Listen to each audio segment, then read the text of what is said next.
Comunicación telefónica a un dos tiradores do conxunto cullerdense. Iván Corral, que tal? Boas tardes.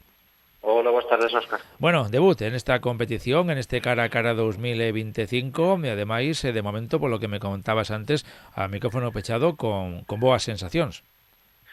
A ver, sí, realmente nós nunca participáramos, como é de entender, neste formato, pero bueno, xa a verdad que amablemente nos informaran de como iba. É un formato un pouquiño diferente do habitual e, bueno, a ver, o resultado de 6-6, pois, bueno, non foi malo de todo, ainda que o número de chaves non foi demasiado alto por parte de ningún dos equipos. Sí, por lo que nos comentas, este é un formato bastante diferente ao que estamos acostumados porque hai que xogar xogador contra xogador, logo o que gaña puntúa. Explícanos un pouquiño así máis polo miúdo. A ver, realmente antes o equipo local contra o equipo visitante sumábanse o número de chaves e eso era o que determinaba o gañador.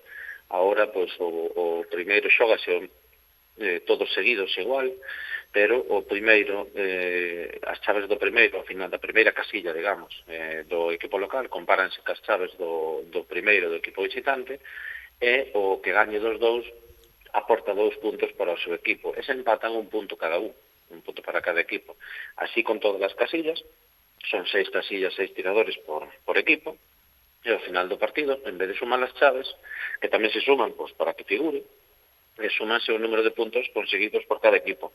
E as chaves simplemente teñen significado en caso de empate na clasificación xeral do cara a cara, teñen significado para determinar o desempate en caso de que os dous equipos acaben empatados a puntos a favor e a puntos en contra. Uh -huh. Bueno, imagino que de cando en vez tamén para todos os xogadores está ben, ou polo menos é interesante xogar un torneo en un formato diferente que tamén dá opción a que, bueno, que haxa todo tipo de resultados. Sí, a ver, eu, por exemplo, nos anos anteriores, cando ainda formábamos, ainda existía a Irmandade, formábamos parte dela, sempre seguín o formato este, e a verdade é que teñese visto resultados por chaves 120 a 50, por exemplo, o mellor o equipo de 50 ten un tirador de 16 ou 17, coincide co tirador menos bo do equipo de 120 e fai de 2 puntos. Entonces, é o atractivo deste formato. O mellor ti este fin de semana miras o formato, a alineación que puxo outro equipo que che toca o fin de semana que ven, e dis, bueno, pois aquí vou poñer a este, sabes? E digamos que a táctica que intentas que despois o mellor o seguinte fin de semana ese equipo pode modificar a alineación ou non, pero intentas, digamos, colocar os teus xogadores de maneira que lle poidas facer máis puntos.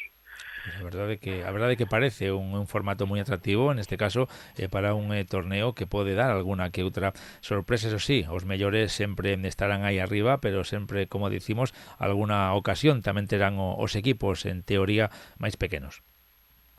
Sí, a ver, realmente o que falamos, un equipo entre dos equipos que xa moita diferencia entre eles por número de chaves totais, é moi raro que lle poidas facer máis de 2-4 puntos.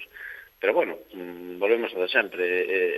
Nós, por exemplo, pues apuntámonos, porque desde que se disolveu a Irmandade, alo por maio, finais de abril, principios de maio, que foi cando se xogou a última competición de Copa en Celas, tal, hasta xaneiro, que empeza a competición de Liga, pues claro, nos gustanos xogar a chave, era moito tempo parados, entonces, pois, pese a que proporcionalmente os coste económico pois, é maior que o de unha temporada, pois decidimos anotarnos, porque, bueno, nos, pese a que non temos un nivel moi alto, pois, vamos sempre a gañar e o que queremos é xogar, participar, pasar un bo rato, e si se pode pois, gañar un partido, todos os partidos queremos gañarlos, pero, bueno, o principal é xogar a chave, pasalo ben e listo. Está claro que esta sí que é unha opción e sobre todo unha ocasión de permanecer activo, non estar tantos meses como ti disparado ata que a mediados de xaneiro comence esa liga da Federación Galega, sobre todo pois irse preparando e mellor así xogar partidos oficiais que non pachangas, non, entre amigos. A ver, nós realmente xa, como xa tiñamos pensado participar no cara a cara, pois xa empezamos a adestrar pois, aí a mediados de agosto, pois fixemos unha quedada entre nós, unha churrascada e tal, e a partir de aí pois empezamos a ir os domingos a adestrar, porque, bueno, durante a semana pois temos máis componentes que por traballo ou por cuestións familiares non poden, A nosa idea é, incluso cando acabe o cara a cara, non parar de... A ver, se un día non se vai por circunstancias de mal tempo ou que a xente non pode, pois non pasa nada, pero seguir intentando manter a rutina de adestramento para non, xa non por perder o nivel, sino para non perder o contacto cos compañeiros e tamén, de paso, se pode ser, pois, manter o nivel ou melloralo, que falta nos fai. Bueno, porque nos comentas, non? Xa podemos confirmar que o Aciedama estará o ano que ven en esa liga da Federación e xunto con prácticamente todos os equipos que anteriormente militaban na liga da Irmandade. Non todos, sobre 8, non? Parece ser que vai a ser o final. Sí, a ver, no que era a Irmandade, cando se disolveu, quedábamos 10 equipos, polo que se falou ali, pois hai un equipo que é o Bribes, hai un Cambre que non continúa, de feito hai xogadores del que van xogar para outros equipos, polo que se rumorea, vamos, que de momento non hai nada confirmado. E despois hai outro equipo que é o Leira, chegando a órdenes, que ese equipo, pois tamén hai xogadores deles que van xogar noutros equipos, polo que se fala, pero que eles quedan á espera de que intentar xuntar máis efectivos, máis xogadores, porque a verdade é que estaban bastante xustos, ca esperanza de poder formar equipo e xogar en vindeiros anos.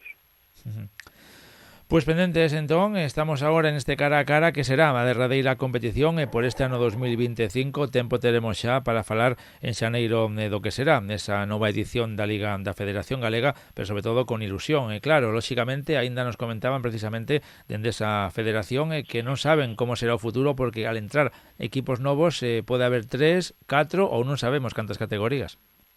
Sí, a ver, polo normal é que todos os que empezamos, o que vivimos de Hermandade, que empecemos na división de abaixo, pero claro, todo depende de que os equipos que formaban parte anteriormente da federación pois sigan en competición. Si algún se desfai, pois me imagino que terán que facer unha reestructuración. Eso realmente, a verdade é que aproveitando que estamos en antena, tamén quería agradecerles a xente da federación, que sempre foron moi atentos, moi considerados cos equipos que vimos de Hermandade, en canto a darnos facilidades pois, para cubrir documentación, aportar todo o necesario para xogar. E mira, como díxenos sempre, cando estábamos na Hermandade, estaba na directiva da Hermandade, para mí son todos compañeiros, e ahora sí somos todos compañeiros, pero bueno, para mí xa eran antes, entonces, pues bueno, ahora pues xa se verá o formato, pero bueno, o importante, como decía antes, cando vai a xogar, sea na Liga, na Copa, no cara a cara, no show ou nos torneos que se fagan, pois pasar un bo rato, se se pode ganar, pois mellor.